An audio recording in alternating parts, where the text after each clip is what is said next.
Morning students. आज हम लोग प्रिज्म स्टडी करने वाले हैं आपके पास। ध्यान देना यहाँ पे, इस प्रिज्म का जो रिजल्ट है वो आपको प्रैक्टिकल में भी हेल्प करेगा, क्योंकि प्रिज्म के बेसिस के ऊपर आपका एक प्रैक्टिकल है, मेजर प्रैक्टिकल, वहाँ भी आपको ये हेल्प करने वाला है। प्रिज्म होता क्या है, देखिए आप कभी फिजिक्स लैब में गए हैं तो आपके पास दो ट्रांसपेरेंट सरफेस से मिलकर एक शेप बनी होती है, इसको क्या नाम दिया जाता है बेटा? प्रिज्म। अगर प्रिज्म की मैं 3D स्ट्रक्चर बताऊं तो वो कुछ इस टाइप का था बेटा, आपके पास डेट टाइप।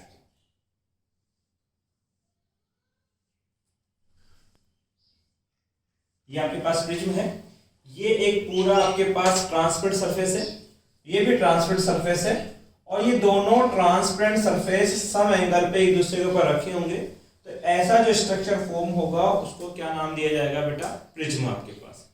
अब ये दोनों ट्रांसपेरेंट सरफेस जिस एंगल पे एक दूसरे पे रखे होंगे उस एंगल को नाम देते हैं बेटा प्रिज्म एंगल, और प्रिज्म एंगल को हम डिनोट करते हैं इंग्लिश के कैपिटल लेटर ए से आपके पास। तो ए क्या है बेटा? यहाँ पे आपके पास प्रिज्म एंगल आपके पास है।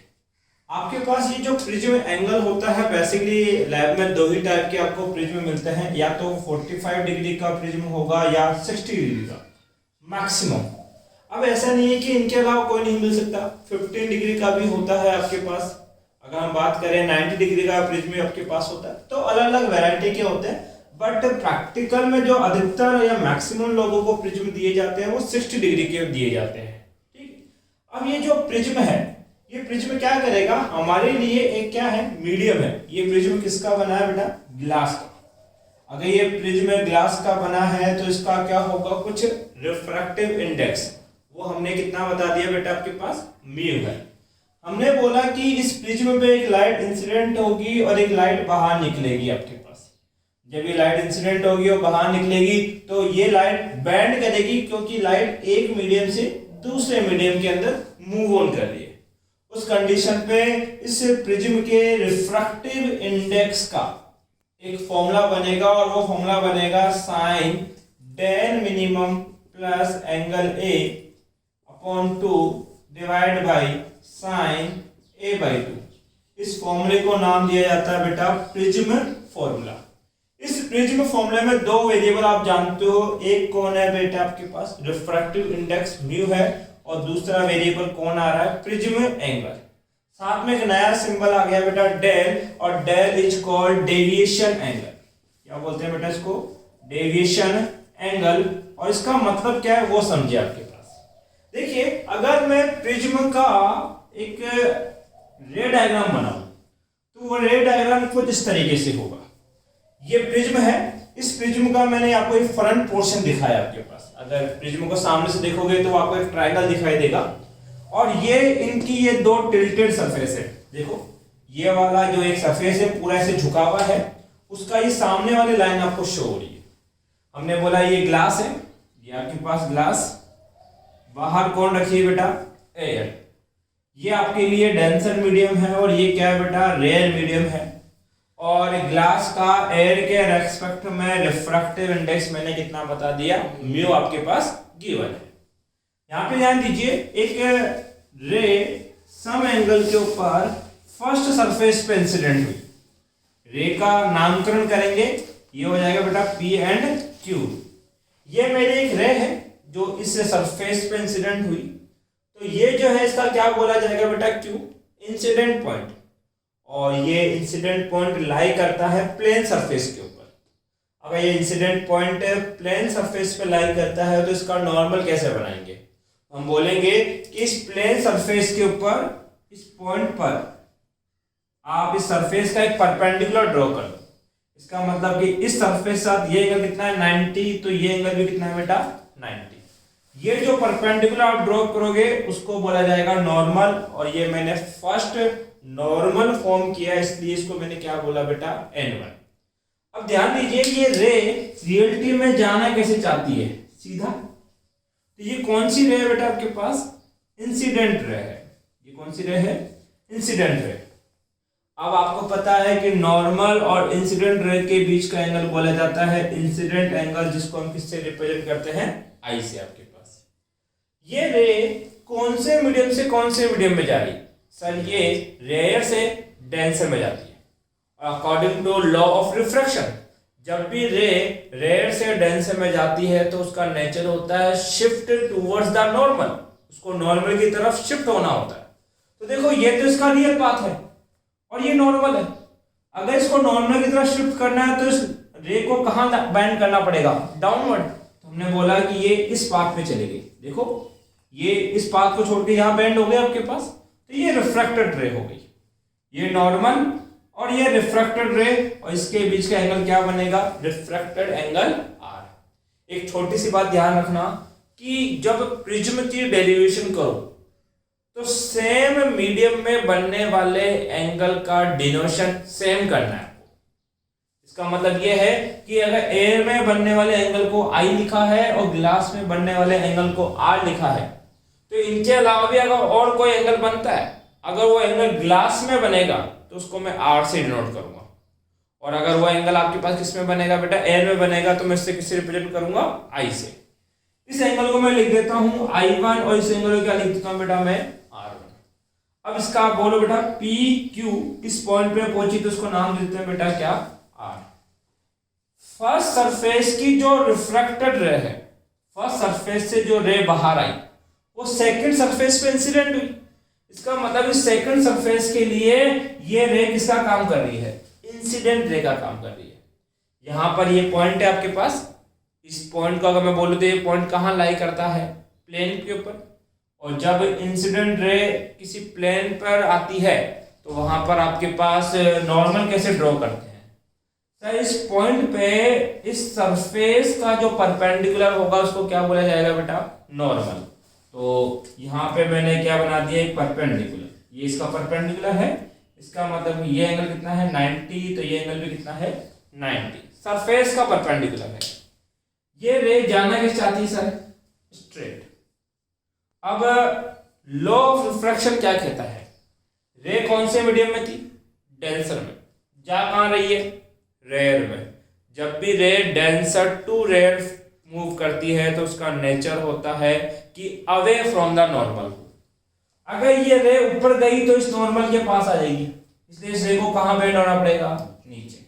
तो ये रे नीचे की तरफ बेंड करेगी, और जो लास्ट में रे हमें निकलती है या लास्ट में जो रे हमें मिलती है उसको बोला जाता है बेटा इमर्जेंट रे। ये कौन सी रे है? इमर्जेंट रे आपके पास है। मेरा मतलब था डेविएशन एंगल को डिफाइन करना।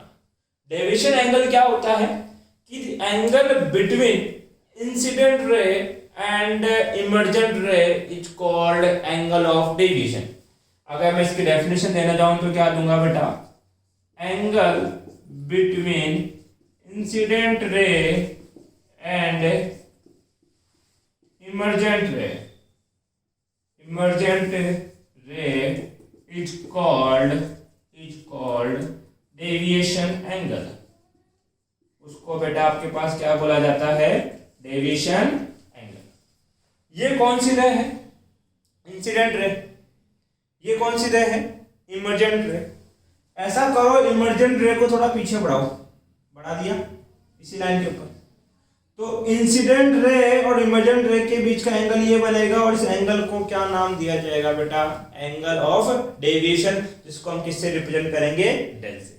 तो ये क्या है? एक रे डायग्राम है किसका बेटा? प्रिज्म का। अब ध्यान दो, इस सेकंड सरफेस के लिए ये इंसिडेंट रे है और ये नॉर्मल है, और यहां बनने वाले एंगल को मैं क्या लिख रहा हूं बेटा? R1।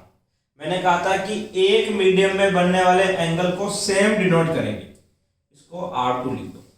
R1 और R2 सिंबल सेम रखना है, मतलब इधर R है तो इधर भी R रखोगे। ये एंगल किसमें बन रहा था? एयर में।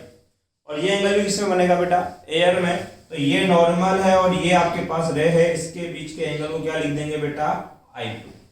कई बुकों में इस एंगल को और क्या लिखा जाता है बेटा? E, क्योंकि ये किस रे के साथ बन रहा है? इमर्जेंट रे के साथ बन रहा है आपके पास, बट हम लोग I2 से आपके पास रिप्रेजेंट करेंगे। ये इसका क्या हो गया? रे डायग्राम। एक बार यहां तक कॉपी करो बेटा। आपको थोड़ी देर बाद मैं ये चीज प्रूफ करके बताऊंगा कि ये फॉर्मूला कैसा है। ये है प्रिज्म डेरिवेशन आपके पास, तो आपको पहले पता होना चाहिए कि प्रिज्म क्या होता है। तो प्रिज्म क्या है? ए transparent body form by two inclined transparent surface.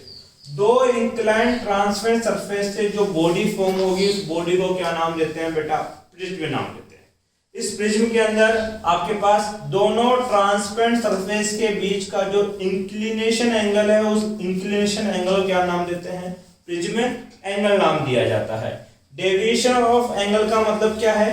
Prism पे जो लाइट इंसिडेंट हुई और लास्ट में जो लाइट बाहर निकली कॉल्ड इमर्जेंट रे। तो इंसिडेंट रे और इमर्जेंट रे के बीच का जो एंगल होगा उस एंगल को क्या नाम दिया जाएगा बेटा? Angle of deviation. आपके पास कॉपी डेट।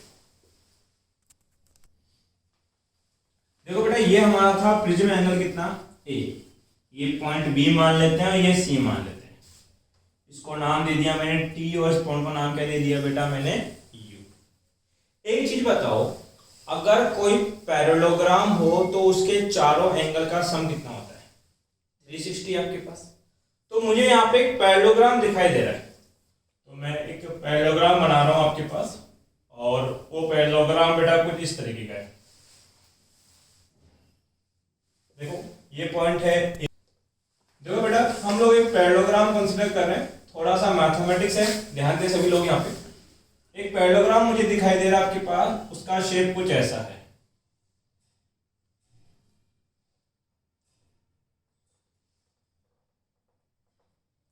ये पॉइंट है ए, ये है क्यू, ये है यू और ये है बेटा आपके पास आर। देखो ए क्यू यू आर, ये एक पैरेललोग्राम आपके पास बन गया। अगर इस पैरेललोग्राम की बात करूं तो ये ए वाली लाइन है, ये ए वाली लाइन है, इसको आगे बढ़ा दो, ठीक है। और ये जो मैंने डैश फॉर्म किया ये क्या है? नॉर्मल है। ये नॉर्मल है किसके ऊपर? इस सरफेस के ऊपर। और सरफेस हमेशा नॉर्मल के साथ कितना एंगल फॉर्म करती है? 90 डिग्री। या ऐसे बोलो नॉर्मल सरफेस पे कितना होता है? हमेशा 90। इसका मतलब ये एंगल तो कितना है बेटा? 90। ये मैंने फिगर में भी बनाया आपके पास। ये जो लाइन जा रही है फिर से सरफेस है एक, तो सर जी ये आपके पास क्या है? सरफेस। और ये इस सरफेस का क्या है? नॉर्मल। ये क्या है बेटा आपके पास? नॉर्मल। तो ये एंगल भी कितना है? 90। मैं कह रहा हूं कि पैरेललोग्राम के जो आपके पास 4 एंगल होते हैं, देखो एक एंगल ये है और एक ये है, 1 2 3 4, इन चारों एंगल का सम कितना होना चाहिए? 360। इनमें से ये दो एंगल, एंगल क्यू और एंगल आर, तो कितने हो गए? 90 और 90 180। इसका मतलब इन दो का सम 180 है, तो बचे हुए दो का सम कितना होगा? 180 आपके पास। तो मैंने लिखा एक पैरेललोग्राम आपके पास कितना sir? A Q U R. Parallelogram A Q U R अंदर मैं क्या लिख सकता हूं कि इन दो का सम तो 90 है जो मुझे दिख रहा है, सॉरी 180 है। क्यू का और आर का सम कितना है? 180। तो रिमेनिंग टू कौन है आपके पास? एंगल ए प्लस एंगल, इसको क्या लिखता हूं मैं? Q U R. Angle Q U R equal to कितना बेटा आपके पास? 180। ये लिखा जा सकता है। यहां से अगर मैं एंगल क्यू यू आर की वैल्यू निकालूं तो वो होगी 180 माइनस ऑफ एंगल ए। और एंगल ए क्या है? Prism angle. और प्रिज्म एंगल को मैं ए से रिप्रेजेंट करता हूं, इसलिए मैंने लिखा माइनस ए ओनली आपके पास। ये बनी मेरी इक्वेशन नंबर फर्स्ट। ये मैंने पहला इक्वेशन बनाया किससे? पैरेललोग्राम से। दूसरा देखो, मुझे ट्राइंगल दिखाई दे रहा है यहाँ पे। ये ट्राइंगल कितना है? Q U R. ये ट्राइंगल दिख गया। तो मैंने बोला a triangle Q U R. अगर इस ट्राइंगल क्यू आर की मैं शेप लेना चाहूं तो कुछ ऐसी शेप है। ये है क्यू, ये है यू, ये कितना है? आर। ये एंगल कितना है? R1। और ये एंगल कितना है? R2। और ये एंगल मुझे पता है। आपको एक प्रॉपर्टी पता होगी कि ट्राइंगल के तीनों एंगल का सम कितना होता है? 180 आपके पास। तो मैं तीनों एंगल को ऐड कर देता हूं, angle R1 plus angle R2 plus angle QUR equal to कितना होगा? बट एंगल QUR को तो मैं ये लिख सकता हूं फ्रॉम इक्वेशन फर्स्ट। तो angle R1 plus angle R2 plus angle QUR को लिखा जा सकता है 180 माइनस A इक्वल टू 180। ये 180 से 180 तो कट गया, माइनस ए उधर जाएगा तो प्लस बन जाएगा angle R1 plus angle R2 equal to A। That is over equation number second. बताओ इक्वेशन नंबर सेकंड लिखने में कोई दिक्कत है? ठीक है, अब ध्यान दो, आपने ये पढ़े वर्टिकली अपोजिट एंगल ऐसे, जितना एंगल ये होगा उतना ही ये होगा, इसमें कोई दिक्कत नहीं। देखो मैं एक लाइन ड्रॉ कर रहा हूं एन वाली, तो सर जी ये है नॉर्मल की लाइन जा रही है ऐसे, ये एन से यू जा रही है, और एक लाइन में ड्रॉ की ये वाली P Q T, sir G P Q T, और बीच में देखो एक लाइन और जा रही है आपके पास, सर ये है कितनी क्यू आर। ये एंगल कितना बताया गया है? I1, U और R, U वाली लाइन और R वाली लाइन के बीच का एंगल कितना है? R1। तो बताओ ये कितना होगा? आपको पता है कि ये अगर I1 है तो ये पूरा भी कितना है? I1 है। इस I1 में से ये R1 है, तो बचा हुआ क्या रह जाएगा? सर जी I1 माइनस R1। अरे भैया ये 60 होता, 60 में से मान लो ये 40 है, ये पूरा तो 60 है, ये मैं 40 कह रहा हूं, तो रिमेनिंग कितना होगा? 20 कैसे निकालोगे सर? 60 माइनस 40, इसका मतलब ये कितना है? I1 minus of R1। तो ये एंगल मुझे पता है I1 माइनस ऑफ क्या है? R1। ऐसे ही इस पॉइंट पे सोचना है आपको। देखो ये नॉर्मल जा रहा है, नॉर्मल, ठीक है, और ये इमर्जेंट रे है, ये है इमर्जेंट रे। नॉर्मल और इमर्जेंट रे के बीच का नेट एंगल कितना है? I2। सर ये है I2, तो ये पूरा भी कितना होगा? I2। ये कंफर्म है कि वर्टिकली अपोजिट एंगल आपके पास। देखो बीच में एक लाइन पास हो रही है, सर ये ऐसे हो गई पास। अब नॉर्मल और इस लाइन के बीच का एंगल कितना है? R2। कितना है? R2। मुझे ये चाहिए, ये कितना होगा आपके पास?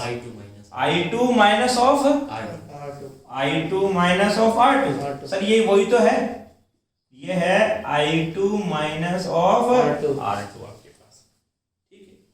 अब यहां ध्यान देना, आपने मैथ की एक प्रॉपर्टी पढ़ी है, ये मैंने एंगल डिफाइन कर दिए सारे। आपने मैथ की प्रॉपर्टी पढ़ी है कि दो इंटरनल एंगल का सम उनके आउटर एंगल की क्या होता है? इक्वल होता है। तो मुझे एक अनदर ट्राइंगल आपके पास, ट्राइंगल का नाम है आपके पास कितना बेटा? QTR। QTR, अगर QTR को मैं बनाऊं तो वो कुछ ऐसा बन रहा है, तो ये है Q, ये है T, ये कितना है बेटा? R। ये एंगल कितना लिखा गया है? डेल। देखो ये एंगल कितना लिखा गया है? डेल। ये कितना है? I1 minus R1। ये कितना निकाला हमने? I2 minus R2। और ट्राइंगल की प्रॉपर्टी ये है कि दोनों इंटरनल एंगल का सम इसके आउटर एंगल के क्या होगा? इक्वल। तो हमने क्या बोला आपके पास? I1 minus of R1 plus I2 minus of R2 equal to क्या? डेल। देखो I1 I2 भाई बंधु, इनको पास पास लिखो, I1 प्लस I2, ये minus R1 minus R2, minus common ले लूंगा तो R1 plus of R2 equal to क्या हो जाएगा? डेल। इक्वेशन नंबर 2 को देखो एक बार। इक्वेशन नंबर 2 क्या कहती है कि angle R1 plus angle R2, ये एंगल तो है, एंगल लगा लो कोई दिक्कत नहीं है, ये एंगल है बेटा, ठीक है, ये सारे एंगल से बेसिकली लगाए नहीं। तो angle R1 plus angle R2 का सम कितना है? A। तो इसको A लिख देंगे, तो angle I1 plus angle I2 minus A equal to क्या? डेल। तो बताओ यहां से मैं क्या लिख सकता हूं? Angle I1 plus angle I2 equal to del plus में क्या? A। ये हो गई इक्वेशन नंबर 3 आपके पास, ठीक।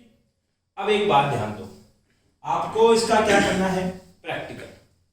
आप जब प्रिज्म का प्रैक्टिकल करोगे और उस प्रैक्टिकल के अंदर जब आप एक्सपेरिमेंट के थ्रू उसके डेविएशन एंगल डेल और इंसिडेंट एंगल आई के बीच में ग्राफ प्लॉट करोगे तो उस ग्राफ की शेप कुछ ऐसी आएगी, कुछ ऐसे आएगी। आपकी बुक में भी ये लिखा है, through the experiment from experiment result. Experiment से हमें पता लगा कि जो डेविएशन एंगल डेल है और एंगल आई है, इनके बीच का ग्राफ कुछ ऐसा है आपके पास। अगर इस ग्राफ को मैं स्टडी करता हूं तो ये इस ग्राफ में ये इसकी लोएस्ट वैल्यू है। इस लोएस्ट वैल्यू को क्या लिखा जाएगा बेटा, डेल मिनिमम, क्योंकि इस पॉइंट पे डेल की वैल्यू कैसी है, मिनिमम। और आप ये ऑब्टेन करोगे कि जब डेल की वैल्यू मिनिमम होगी, डेल की वैल्यू क्या होगी, minimum. If del are equal to del minimum then angle of same medium, एक बात लिख रहा हूं, angle of same medium are equal, मतलब कि एक ही मीडियम में बनने वाले जो भी एंगल थे वो सब क्या हो गए, बराबर। एक चीज बताओ, R1 और R2 ये दोनों एंगल कौन से मीडियम में बन रहे हैं, ग्लास में। भाई R1 और R2 किसमें बन रहे हैं, ग्लास में। क्या ग्लास इनका कॉमन मीडियम है? जब मैंने कहा कि डेल किसके बराबर होगा, डेल मिनिमम में या डेल मिनिमम के बराबर होगा, तो सेम मीडियम के एंगल आपस में क्या हो जाएंगे, इक्वल।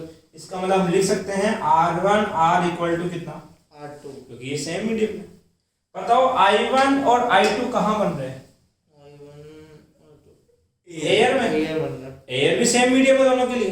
तो आप क्या लिख सकते हो, then I1 R equal to कितना, I2। अब मैंने क्या किया, R1 इक्वल टू R2 है, इसको क्या मान लेता हूँ, भाई दोनों का R के बराबर। And I1 equal to I2, इसको कितना मान लेता हूँ सर मैं, I के इक्वल। बताओ इसमें कोई दिक्कत है? अब ध्यान दो इधर, ये दोनों बराबर हो गए, तो from equation second and equation third, अगर इक्वेशन और सेकेंड इक्वेशन थर्ड में ये कंडीशन में अप्लाई करूं तो मुझे कुछ रिजल्ट मिलेगा। देखो इक्वेशन नंबर सेकंड क्या कहती है, angle R1 plus angle R2 equal to कितना, ए। तो R1 को क्या लिख सकता हूं मैं, R2 को भी क्या लिख सकता हूं मैं, R इक्वल टू क्या, ए। ये कितना हो जाएगा, 2R इक्वल टू ए। तो बताओ यहां से R इक्वल टू कितना आ जाएगा, कोई दिक्कत? नेक्स्ट देखो equation number third, equation number third है, I1 को क्या मान सकते हैं, I प्लस I2 को भी I equal to del, condition क्या है, डेल को क्या लिखना पड़ेगा, मिनिमम। तो डेल की जगह del minimum plus angle A, angle A as it is. बताओ I और I कितना, 2I equal to del minimum plus angle A. बताओ I इक्वल टू कितना हो जाएगा, del minimum plus angle A upon में 2। सर जी R की वैल्यू आ गई, किसकी वैल्यू आ गई, I की। आपने लॉ या स्नेल लॉ पढ़ा था फर्स्ट लेक्चर के अंदर, तो according to Snell's law refractive index क्या होता है, साइन I अपॉन में क्या, साइन R आपके पास। क्या I की वैल्यू मुझे दे रखी है, तो I की वैल्यू पुट कर दो, म्यू इक्वल टू कितना हो जाएगा, साइन I की जगह क्या लिखा जाएगा बेटा आपके पास, del minimum plus angle A upon में 2 डिवाइड बाई साइन R की जगह क्या लिखना पड़ेगा बेटा, a बाई 2 आपके पास। और ये जो फॉर्मूला निकल के आता है इज कॉल्ड प्रिज्म, ये प्रिज्म फॉर्मूला की क्या है बेटा आपके पास, डेरिवेशन। ये इसका मैथमेटिकल एनालिसिस। रुको, आपको कैसे सोल्व करना है इसको, तो सबसे पहले काम ये करना है कि एक पैरेललोग्राम कंसीडर करना है, और पूरे में एक ही पैरेललोग्राम में sir A Q U R, इसमें से ये क्यू एंगल और आर एंगल तो 90-90 है, तो इनका सम तो 180 हो गया। रिमेनिंग टू कौन है, एंगल ए और एंगल यू, इनका सम कितना होगा, 180। तो पहली इक्वेशन ये बनाओगे कि आपके पास angle A plus angle Q U R equal to 180, और यहां से एंगल क्यू यू आर की वैल्यू कैलकुलेट कर लेंगे। उसके बाद क्या करना है, ट्रायंगल कंसीडर करना है, कौन सा बेटा, क्यू आर यू। आपको पता है कि इस ट्रायंगल के तीनों एंगल का सम कितना होना चाहिए, 180 आपके पास।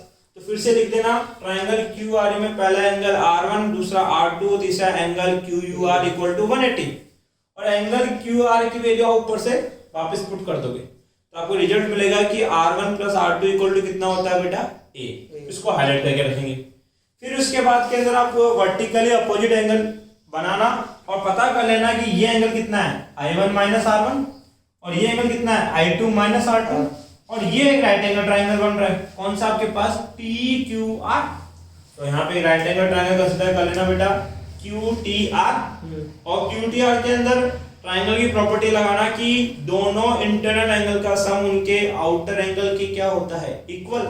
तो angle del equal to this sum, तो डेल की वैल्यू यहाँ पे अप्लाई कर देना आपके पास और ऊपर से पता लगा है कि R1 प्लस R2 को क्या लिख सकते हैं ए, यहाँ से माइनस साइन कॉमन लोगे तो angle R1 plus angle R2 बन जाएगा जिसको क्या लिख दिया जाएगा बेटा ए और माइनस ए को उधर भेजोगे तो पता लगेगा angle I1 plus angle I2 equal to del plus ए।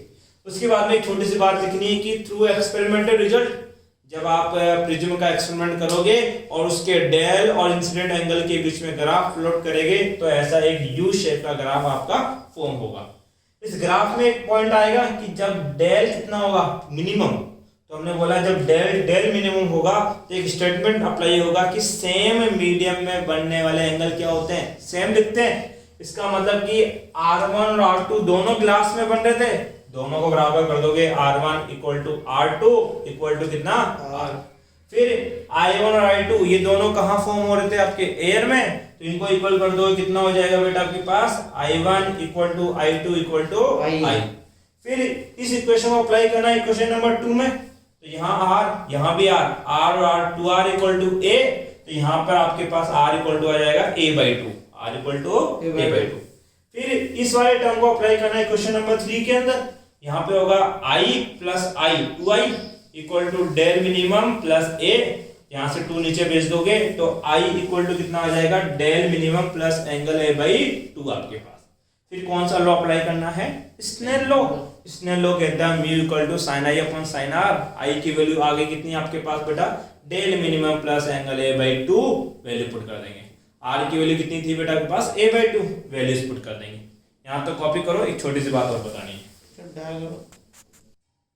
ध्यान दो बेटा इस फॉर्मूले को एक और अलग तरीके से रिप्रेजेंट किया जा सकता है। अगर हम ये कंसीडर करके चलें if sin theta is small, अगर sin थीटा कैसा हो स्मॉल हो तो मैथमेटिकली ये लिखा जा सकता है कि sin theta is partially equal to क्या थीटा। यहाँ पे हम कंसीडर करके चल रहे हैं कि I और R क्या थे बेटा स्मॉल है। If angle I and angle R are small, तो स्नेल लॉ क्या बन जाएगा सर म्यू इक्वल टू जो साइन I लिखा है उसको मैं क्या लिख दूंगा केवल I, और जो साइन R लिखा है उसको क्या लिख देंगे बेटा हम लोग R। म्यू इक्वल टू यहाँ पे मैंने 2 इक्वेशन लिखी थी, I की वैल्यू आपके पास थी बेटा आपके पास del minimum plus angle A upon में 2 डिवाइड बाई R की वैल्यू कितनी है बेटा आपके पास A/2, 2 से 2 कैंसिल आउट, A को क्रॉस मल्टीप्लाई करोगे ये हो जाएगा mu A equal to del minimum plus A को उधर भेज दो तो ये हो जाएगा mu A minus A equal to del minimum, A क्या आ गया बेटा कॉमन, ये हो जाएगा mu -1 equal to del minimum आपके पास। ये फॉर्मूला काम में आएगा जब हम आगे हम लोग एक टॉपिक पढ़ेंगे बेटा के बाद डिस्पर्जन आपके पास, तो उसके अंदर आपके पास जो डेल एंगल है उसका फॉर्मूला कितना होगा A म्यू -1 आपके पास। अब ध्यान दीजिए यहाँ से एक बात पता लगती है कि जो डेविएशन एंगल है कौन सा बेटा आपके पास deviation angle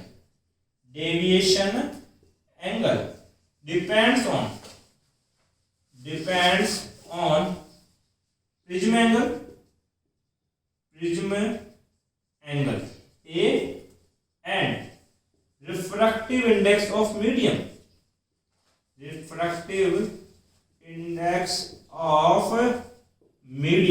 that is mu। ये जो डेविएशन एंगल है ये 2 ही चीजों पर डिपेंड करता है, एक तो किसके ऊपर आपके पास बेटा A के ऊपर और एक म्यू के ऊपर। It does not depends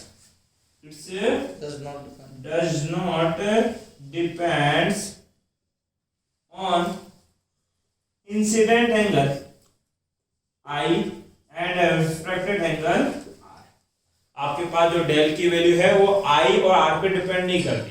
ये आपके पास ऑब्जेक्टिव या शॉर्ट क्वेश्चन बन सकता है कि डेल की डिपेंडेंसी किस पे है और किस पे नहीं है आपके पास। तो ये बात याद रखोगे कि del depends on angle A that is prism angle and refractive index mu. It does not depends on incident angle I and refractive angle R आपके पास। Copy date.